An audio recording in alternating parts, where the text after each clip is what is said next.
I remembered the day I had met him, more vividly than I could recall some of my happiest memories. I could only suppose that it was because meeting him took a bigger toll on me than having a birthday party or going to Disneyland for the first time ever could. But before I start on another one of my immaterial rants, as he calls it, I suppose I should start at the beginning. He teases me whenever I start to describe the beginning. He says that I romanticize things too much, but I say I just have amazing powers of observation. I'll just let you decide. If there's one thing that I learned from my school career, there's only one thing that's more yearned for than Christmas during the cold winter months. Snow days. In the town that I lived in, it snowed often during the winter, but never enough to actually have a day off. It was really quite beautiful when it snowed, although as kids, we never really appreciated it, since all that we could see was that there wasn't enough snow for a snowman. Although there was never enough snow that stuck to do anything fun, we still took pleasure in having our parents wrap us in a million layers of clothing before sending us off to wait for the bus, all the while hitting each other with the ends of our scarves. The beginning started as one of those blissful, snowy days. The morning before school started was uneventful. The chatter on the bus and the walk into school consisted of talk mainly around Christmas, since it was only a few weeks away. Even in elementary school, I had a relatively tight friend group. It was small, but we had all known each other since we were babies. There was Thomas, who was a bit of a loudmouth and fancied himself the self-proclaimed comedian of our friend group, always cracking very dad-like jokes to which we either laugh or grimace. Then there was Araya, the tomboy who would smack you if you even mentioned how nice she would look in a dress, and who didn't seem to mind that she was the only girl in the group. Then, to top it off, there was her brother, Caden, who took after his father with his liking for sports, always spitting out random facts about teams no one ever heard of. We did everything together, only being separated if we absolutely had to. We chatted on the way into school, already starting to unzip our coats as we entered the building, as the temperature inside the building was in striking contrast to the bitter cold outside. We let our feet guide us on muscle memory to the 4th grade area of the building as we continued to chat. Araya and Caden already in an argument about how many Christmas presents they deserved, while Thomas and I jumped in with our 2 cents occasionally. As we approached our classroom door, however, our chatter ceased as we looked inside. Our classroom, like any elementary school classroom, had its desks arranged in groups of 4. Our bus route was the closest to the school, which meant that the 4 of us were usually the first ones in the classroom in the morning, which was beneficial since we could have the first pick of tables, although we sat at the same one every time. But we liked the idea of having the first pick on them. As we approached the door, we stopped, our chatter dying out as we noticed that someone was at our table. It was a boy, with tousled hair so dark that I honestly couldn't tell if it was black or a really deep brown. He was sitting where Araya usually sat, bent over a book so far that I couldn't see his face. He didn't notice us in the doorway, but if he did, he made no movement to acknowledge us. My initial reaction was that it was a new student, since I had never seen him before, and I knew all of my classmates fairly well, even if we weren't that close. My friends and I had just exchanged silent, curious looks with each other when our teacher, Miss Lennon, noticed us in the doorway. "Good morning. You guys can come in and sit. I need to grab a few things from the printer. I'll be back in a minute," she said with a smile, before getting up and leaving, not mentioning the dark-haired boy who still didn't look up from his book. If it was a new kid, we figured she'd want to wait for the rest of the class. We weren't sure how to proceed, since it seemed rude to kick him out of our spots when he was so obviously engrossed in what he was doing. Thomas, however, did not feel the same. He started towards him, to which we followed reluctantly. Thomas had always been a bit of a loudmouth, but This time I was worried that he could start us off on the wrong foot with the new students. We crossed over to the other side of the classroom to where he was sitting, and even when we were standing right next to him, he still didn't look up. I stole a look at the book he was reading, and though I didn't recognize it, I could tell that it wasn't the type of book we read in class. It was thicker, for one thing. The words on the page were tiny and cramped, and I didn't even recognize some of the longer words that appeared frequently on the page. Hi? Thomas finally said, breaking the silence, to which the boy finally looked up at him. I tried to take him in quickly in case he bowed his head again, to which I instantly decided that his hair was a deep brown, which complemented his hooded, dark blue eyes. He had a shadow under his jaw, and very symmetrical features. We were in 4th grade, but he was still, well, cute. It was his eyes that actually caught my attention, because even though he was looking at Thomas, there was such an intensity in his gaze that was both casual and a bit frightening. And by not saying anything, it only amplified the effect. Sorry to bother you, but you're actually sitting in my friend's spot, Thomas said as he gestured to Araya, who gave a little wave. The boy shifted his gaze to her, not moving his head, and I felt a trickle of unease. He still didn't speak. Instead, looked at each of us in turn, the hairs standing up on my arm when his gaze fell on me. And I looked back, determined to not break eye contact. He eventually looked back at Thomas before standing and closing the book.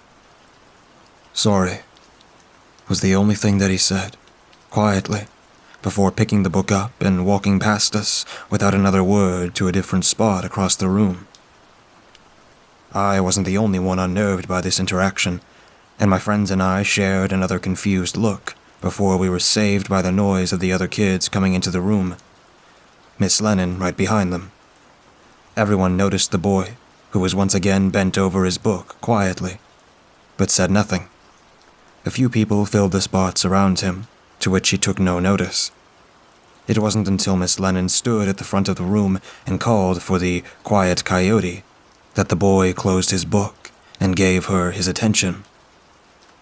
Thank you, class, Miss Lennon said, while silence fell over the room.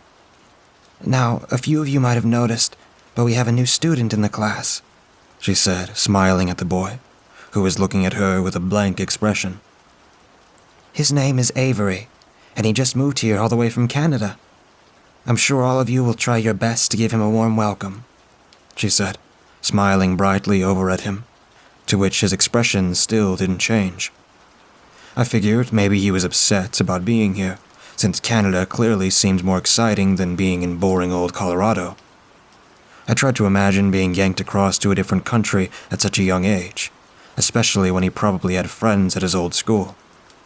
I decided that I would try to talk to him later, to make him feel more welcome, just like Miss Lennon said. The morning went along as usual, and before we knew it, it was already time for lunch and recess. Everyone got up, forming a line to march to the cafeteria in an orderly fashion. We all found our usual tables, the cafeteria already filled with sounds of crinkling and chattering. The noise was so loud that I didn't hear the footsteps that stopped behind me. My friends were all looking up at something behind me, and as I turned around, my heart skipped a beat. It was Avery, standing with his hands in his pockets, looking at us with an expression that I couldn't quite describe. "Is anyone sitting here?" he said softly, gesturing at the empty seat next to me, since the tables fit 5, but there were only 4 of us. He addressed the group, but his deep-set eyes were looking at me. My throat felt stuck, and I couldn't speak. Luckily, though, Araya came to my rescue. "It's not," she said hurriedly, when Avery didn't sit down right away. Caden jumped in. "We don't bite. Come sit," Caden said with a small smile, and I tried nodding as if to confirm. Thomas, however, stayed silent. Feeling reassured, Avery crossed over, taking the seat next to me, as Araya and Caden struck up a conversation as if nothing had happened. It was then that I noticed that Avery didn't have lunch with him. He was sitting fairly close to me, close enough that my foot started to bounce nervously under the table. Somewhere, I found the courage to speak up. "Do you not have anything to eat?" I said in a quiet voice, glancing at him, to which he met my eyes and shook his head slightly. Without another word, I unzipped my lunchbox and pulled out the sandwich that my mom had made me. "Do you have any kind of allergies?" I asked, looking at him, slightly more confident than I had been a minute ago. Avery once again shook his head. Without a word, I took the plastic knife from Caden's tray and began to cut my sandwich in half. I had just finished when a quick hand beside me reached out and grabbed one of the halves. Looking up, I saw the hand belonged to Thomas. "Oh, Aiden, you're too kind. You know that PB&J is my favorite?" He said, grinning, before taking a few big bites out of it, effectively shoving more than half of it into his mouth. A shot of anger coursed through me, and I could already feel a flush creeping up my cheeks. I wasn't sure if he was trying to be funny or trying to push Avery into retaliating, but I didn't care. "You jerk, that was for—" I cut myself off, shaking my head, and reached for my other half that was supposed to be mine. "Avery, you can just have mine," I said, turning to him. But the seat was empty. Looking around, I saw him walking to the other end of the room, shoving the doors open as he disappeared through them. "You're such a jerk. He didn't do anything to you," I said furiously, standing and grabbing my other half of the sandwich. "Oh, come on. It was just a joke," Thomas said, his mouth still full of sandwich, but I cut him off. "It wasn't very funny," I said shortly, grabbing my half of the sandwich and getting up to follow Avery. The only place we were allowed to go before recess were the bathrooms, so I made a beeline for the boys' room that was closest to the door he went out of. I pushed the door open with one hand, the sandwich still clutched in my other. The first thing that I noticed when I walked in was that it was cold. Very cold. There were no windows, so the cold winter air couldn't have gotten in. Shaking away these thoughts, I focused on what I was here for. The bathroom looked empty, so I kneeled down to see if anyone's feet were under the stalls. I saw a pair of white shoes in the last stall, the same ones Avery had been wearing. I was about to call out to him when I heard voices. "I said no, okay?" Came a voice from the stall. It was harsher and louder than I had ever heard it, but I still recognized it as Avery's. I stayed completely still and silent, having no idea what was happening. A loud thump came from inside the stall, startling me so badly I almost dropped the sandwich I was holding. My heart thumped wildly in my chest. "It's none of your business what's going on in there," I told myself. "Just leave. Just—" "You know nothing." I froze. The voice did not belong to Avery. It was higher, colder, and sounded like the person talking had knives in their throats, the raspy quality sending shivers down each inch of my body. It sounded vaguely like Avery's voice, but it just wasn't. My heart felt as if it was trying desperately to escape my chest. Kneeling down again, I confirmed what I first saw. There was still only one pair of shoes in the stall. The voice came again. "Let me do it. Just let me do it. No one would miss him. No one would care," it said, crooning now, as if it were trying to convince a stubborn toddler to go to bed. "It was a stupid sandwich. It doesn't matter." Avery's voice came again. It was then that I realized the conversation was about Thomas. The loud thump came again. The lights flickered. "Don't you see? That's only the beginning. I don't like how he was looking at us. He must go. He must." The voice cut off mid-sentence. Then a giggle came from the stall, high and childish. "I didn't know you've already made friends." The giggle came again. "What are you talking about?" Avery asked, his voice strained. I felt a trickle of unease. I almost preferred the high, cold voice over the settling silence. A quiet tapping started, and I realized it was on the door of the stall. Suddenly, the stall door flew open. A wide-eyed, panicked Avery looked around until his gaze fell on me. I couldn't move. I looked at him, terrified, not knowing what to make of what I had just heard, what had happened. "Aiden," Avery said, moving towards me. I backed away quickly, wincing as my back slammed against the hard tile wall. Avery stopped moving. A mixture of sadness and confusion washed over his face. It felt like we looked at each other for hours, when it really couldn't have been more than 10 seconds. "Who was that?" I said, finally, my voice small, still staying pressed to the wall. I could see Avery analyzing his options, weighing whether or not he wanted to be truthful, until finally, he spoke. I was making a phone call," he said softly, putting his hands in his pockets. Doubt washed over me. My parents said I wasn't even allowed to have a phone until the end of middle school. "You have a phone?" I asked, doubt dripping in my voice, and Avery nodded, but his eyes dropped to the floor. "Yes, I'm sorry if I scared you. I didn't know you were in here," he started, before he stopped himself and looked at me. "Why are you here?" he asked, bringing his eyes up to meet mine. I swallowed, raising the slightly crushed half of the sandwich. "I came to bring you my half, since Thomas took what was supposed to be yours," I said, quietly, nervous and afraid, since I was certain that Avery was not being truthful. Suddenly, an expression stole over Avery's face, and his eyes dropped to the sandwich I was holding, before bringing them back up to mine. No longer were his eyes cutting and intense. Instead, there was a softness that spread to the rest of his face as he regarded me. "You followed me to bring me your half," he said, his voice barely above a whisper, as if he could not comprehend such a thing. I nodded, holding it out to him. He took it gently, looking at it for a moment before looking at me, and for the first time since I had seen him, he smiled. "Thank you." I couldn't help it.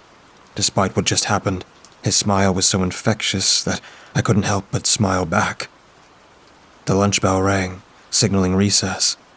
I moved towards the door when I felt a hand close gently around my wrist. I turned to look at Avery, who looked away for a moment, blushing slightly before he let go.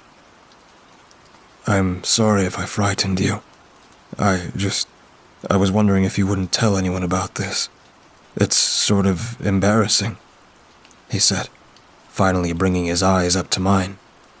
I thought for a moment. It was certainly weird, and I was really confident that the phone thing had been a lie, but something inside me pushed me to let this one go. "Sure," I said, smiling slightly. "Your secret's safe with me." I left first, waiting to give him a moment to compose himself. As I heard the door close, I could have sworn I heard a high, cold voice giggle. It was a few days later that I had a nightmare, or what I really hoped was a nightmare. It had been a few days since the incident in the bathroom, and nothing out of the ordinary had happened since then. Thomas never apologized to Avery, despite the constant hounding we gave him. I settled into my bed that night, greatly looking forward to sleeping in since it was Friday. Just to paint a picture, my bedroom was just like any kid's bedroom. I really liked it because it had a big ceiling fan that I never used, but I just liked how it looked, kind of like the top of a helicopter. I drifted off to sleep that night, snuggled deeply under my covers, warm and comfortable. It had always taken me a little while to sleep, since I usually slept a good while, hovering in the half-asleep category, before my body actually shut down and went to bed. I could feel myself starting to drift off when, suddenly, a prickle of unease racked my body. It was that uncomfortable feeling that you get when someone is watching you, put it down to my overactive imagination as I closed my eyes tighter. After a few minutes, I couldn't ignore it. I flipped over onto my back, looking at the ceiling, and my heart stopped in my chest. There was someone on my ceiling fan. Wait, not someone. Something. Because there was no way that a human could have looked like that. My heart pounded lightly, and I was petrified, too afraid to move, to speak, partially because the thing looked like Avery. But it wasn't. It didn't take long before I realized that I couldn't move if I wanted to. My limbs seemed stuck to the bed. I looked back at the thing on my fan. It was black, with unnaturally long, thin limbs that were adjusting to make it perch on top of the fan. It had an oval head, but it was the face that terrified me. It looked like Avery, but the features were all wrong. The nose was too low, the eyebrows too high, and the rest of the features looked like they had been smeared away. But the thing that was most unnerving was the mouth.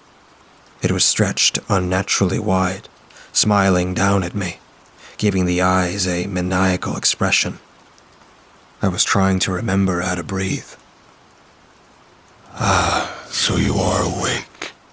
The thing said, but its mouth didn't move. So pretty and peaceful. It said, tilting its head. Its mouth still wasn't moving as it talked. I can see why Avery likes you. Oh yes. What are you?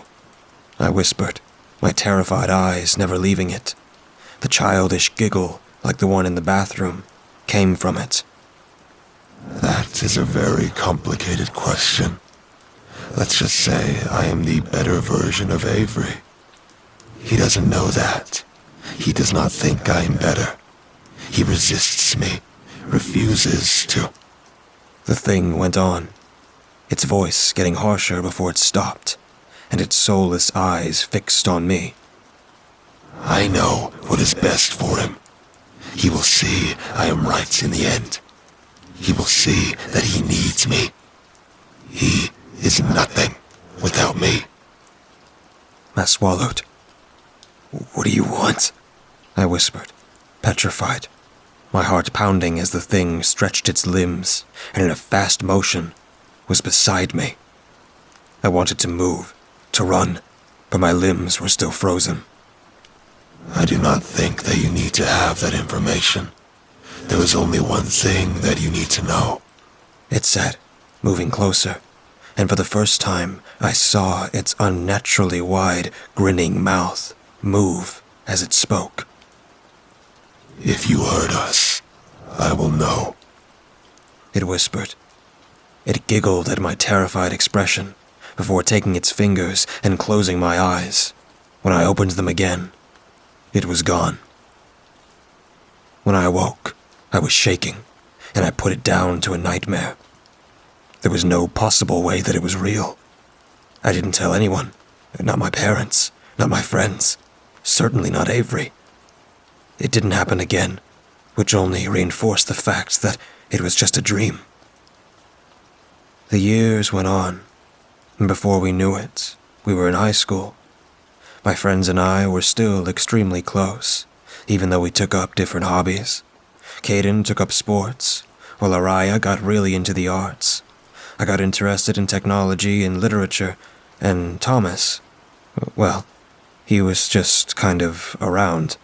He didn't have much of a hobby or a specific interest, but still considered himself the comedian, although over the years his jokes became more and more mean-spirited than funny.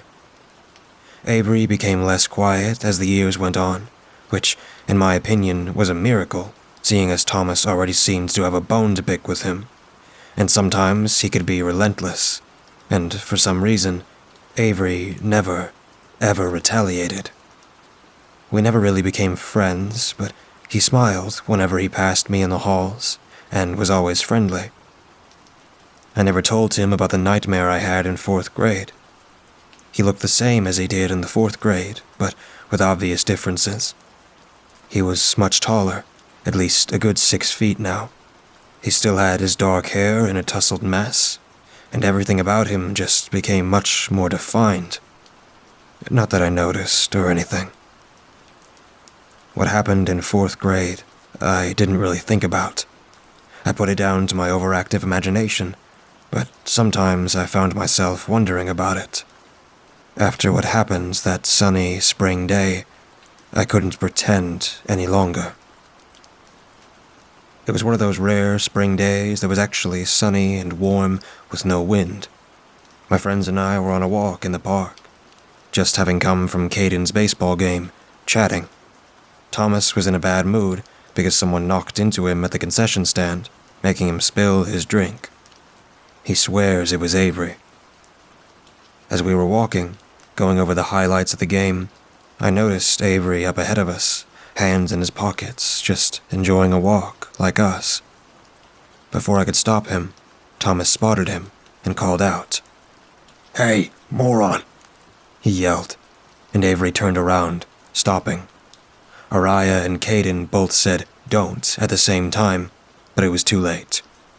Thomas was already advancing, jumping on the perfect opportunity to pick on Avery. We all stopped, watching as Thomas got close to him. I know it was you who made me spill my drink, he said, to which Avery's eyebrows knitted together. I didn't even see you at the game.